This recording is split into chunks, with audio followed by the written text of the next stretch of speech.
Olivier Buquin, bonjour. Bonjour. Vous êtes le directeur financier de Chargeur. Nous allons parler avec vous de stratégie et de perspective. Vous avez publié déjà des résultats il y a quelques temps maintenant. Ce qu'on a envie de savoir aujourd'hui, c'est comment finalement 2020 s'est passé pour Chargeur les derniers mois et comment vous êtes adapté à cette période extraordinaire pour toutes les entreprises et pour Chargeur en particulier. Alors, Chargeur a réalisé des résultats records en 2020. D'abord, ça a été le fruit en fait de 5 ans de travail depuis que fin 2015, Michael Fribourg est devenu l'actionnaire de référence et le PDG de Chargeur. On a profondément transformé, renforcé, modernisé cette entreprise, ce groupe, beaucoup investi, beaucoup recruté de talents. Et tout ça, finalement, nous a permis d'affronter la crise sanitaire et économique aussi bien que possible. Et dans notre cas, on a massivement réorienté une partie de nos actifs industriels vers la production, la commercialisation de masques de protection, de gel hydroalcoolique. Et tout cela mis bout à bout, ajouté à la remarquable résistance de nos métiers traditionnels face à cette crise, ont fait qu'on a publié un résultat exceptionnel avec un chiffre d'affaires passé de 626 à 821 millions d'euros et des résultats à la hauteur, un résultat net à plus de 40 millions quand il était à 15 millions l'année d'avant. Donc, beaucoup de travail pendant 5 ans et des résultats absolument remarquables. Pour ceux qui connaissent Chargeur depuis longtemps, effectivement, il y avait cette, sans faire de jeu de mots, cette fibre textile, et puis l'évolution du groupe, le positionnement. Aujourd'hui, si on s'intéresse à Chargeur, on s'intéresse à quoi précisément, justement, qu'est-ce qu'on y trouve si on regarde le portefeuille d'activité du groupe? Alors, Chargeur est un groupe diversifié, hein, c'est son business model. Nous avons aujourd'hui 5 métiers très différents les uns les autres, qui sont des métiers de niche dans lesquels nous sommes leaders mondial. Donc, vous avez les films de protection de surface, qui, notamment dans les chantiers de construction ou pour l'électroménager et l'ameublement, protègent des surfaces complexes et chères de toute rayure, de toute poussière, et permettent à nos clients de les transformer et de les transporter sans les abîmer. Nous avons une activité plus récente qui est le résultat d'un build-up. Nous sommes leader mondial dans les services aux musées, c'est-à-dire que nous aidons des fondations, des États, des gouvernements, des collectivités qui veulent créer un musée ou qui veulent totalement rénover un musée existant. Eh bien, nous gérons le projet de A jusqu'à Z et nous le réalisons avec des entités qui sont capables également de construire des éléments de décor, et cela dans le monde entier. Nous avons le nouveau métier qui s'appelle Healthcare Solutions, qui est vraiment parti de zéro il y a 1 an de cela, et qui aujourd'hui propose à nos clients des solutions complètes de produits sanitaires, donc qui peuvent être des masques, du gel, des blouses, des gants, des services autour de ces produits, de gestion des stocks stratégiques, de collecte et de recyclage. Et nous élargissons maintenant cette branche d'activité au bien-être et à l'hygiène. Nous avons ensuite 2 métiers qui sont effectivement assez traditionnels chez Chargeur autour du textile. Nous sommes leader mondial de l'entoilage, qui est un textile technique qui se trouve à l'intérieur des vêtements et leur donne leur apparence, leur structure, leur silhouette. Et nous sommes leader mondial dans le négoce de laine haut de gamme. Donc des métiers très divers, avec plus de 10 000 clients B2B et maintenant B2C au travers de notre site Lainière Santé pour les produits sanitaires. Voilà, donc un groupe qui évolue, qui a réparti ses risques, qui est mondial. Nous opérons dans 90 pays, 22 des 24 fuseaux horaires. Un groupe qui a ses racines françaises, mais qui sait produire et exporter son savoir-faire dans le monde entier.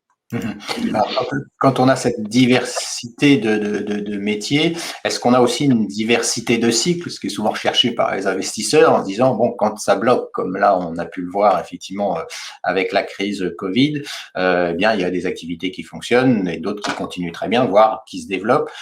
Comment on gère ça justement quand on a ce portefeuille d'activités comme vous? Ben, on le gère de façon très je dirais, opérationnelle. Nous sommes au siège du groupe une petite trentaine pour 2500 personnes, donc une petite équipe, mais je dirais une task force extrêmement proche des métiers. Alors, nous avons en effet une capacité d'être proactif. C'est ce qui s'est passé l'année dernière quand on s'est mobilisé très fortement pour être capable de produire et commercialiser plus de 300 millions d'euros de masques de protection, donc des centaines de millions, alors qu'on n'en avait jamais produit un seul jusque-là. Mais je tiens à le souligner, nos métiers traditionnels ont formidablement résisté à la crise, et même au-delà.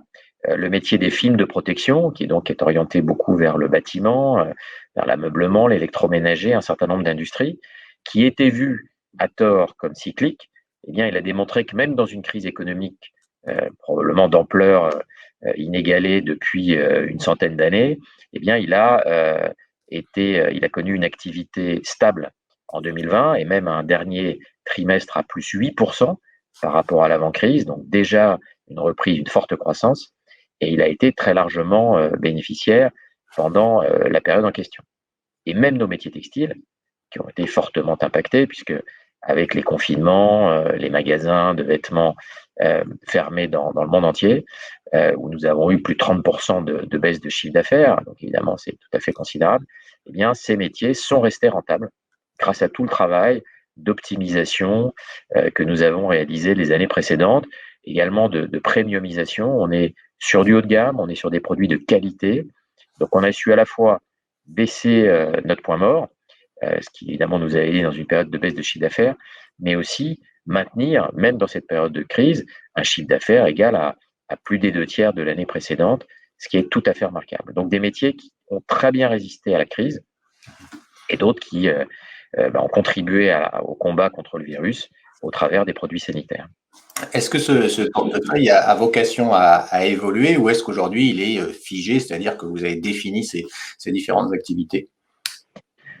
Alors, dans le monde de l'entreprise, rien n'est jamais figé. Nous estimons que notre travail en tant qu'actionnaire de ces différents métiers, c'est de les faire progresser, de les faire grandir, d'améliorer leur rentabilité. Et tant que nous considérons que nous avons encore un travail à réaliser, tant que nous pouvons donner de la croissance et améliorer la rentabilité de nos métiers, nous les conservons. Et puis si un jour on estime qu'on est à l'asymptote, ou qu'en tout cas l'amélioration supposerait un investissement en temps et en argent beaucoup trop élevé, à ce moment-là, on peut tout à fait envisager de les céder. Mais pour l'instant, les 5 métiers que nous avons, nous estimons qu'on a encore du travail à faire et nous sommes très heureux de les piloter au quotidien.